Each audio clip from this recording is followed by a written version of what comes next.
a big pillar of my business's success that we did was like a user generated content charity mission.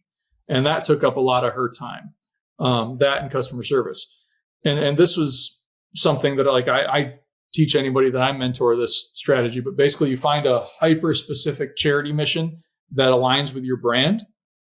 In our case, we funded basically GoFundMe accounts for dogs with cancer. And it wasn't like hey, we donate to this charity that helps dogs with cancer. It's like, hey, it's called the Magic Bullet Fund, but it's basically GoFundMe for dogs. It's like, hey, here's the exact dog, Brutus the bulldog or whatever. They're raising $3,000 to pay for his cancer treatment. So what we would do is I'd run these campaign, for lack of a better term, but we'd say right on the product, hey, send in a photo of your dog and the product you purchased, and then we'll donate a portion of your sale to fund this individual pet with cancer's surgery. So what that would do is my VA would get all these photos of dogs and our products that we can use as user-generated content. She would then reply back with a photo collage of the customer's dog and the dog that we're donating to.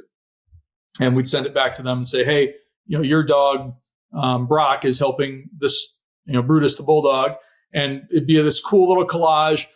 They didn't know it was coming. So most of them were like, oh, that's so cool. And then they'd share it on their social media. So we'd get ads from that. But it also opened up a line of communication with a customer that really likes us now and likes what we stand for.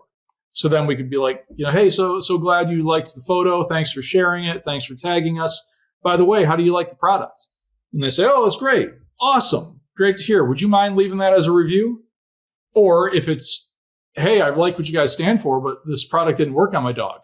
Instead of them going and leaving a 1-star review, we have this open line of communication and they like us. Hey, sorry that didn't work out. I've proactively refunded you. No need to return it. Feel free to keep it. But you already got your money back. Have a great day.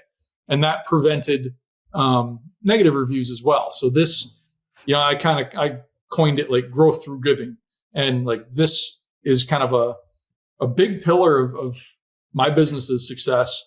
And even though you're like giving money away, it's a profit center because you're getting so many more sales because of it. That I attribute a lot of my business growth to that particular strategy. That's a cool notion. And it was kind of tied to this kind of micro charity, whereas instead of giving money to sick kids or to the hospital in your local area, it's like, no, this dog Rover needs this treatment on this day. Right. Make it happen. Right. We are all, I think, so conditioned to when you hear about some big company giving to charity, it's in one ear out the other. It's like every company in the world does 1% to the planet, or we support this charity.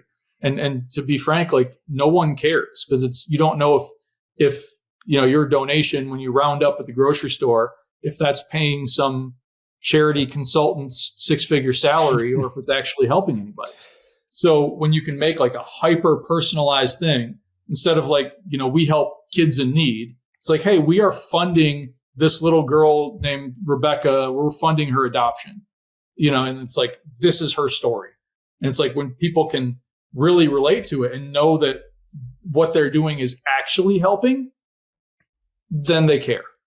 Yeah. Whereas it's just like, hey, your purchase helped this nameless charity. No one cares. Yeah.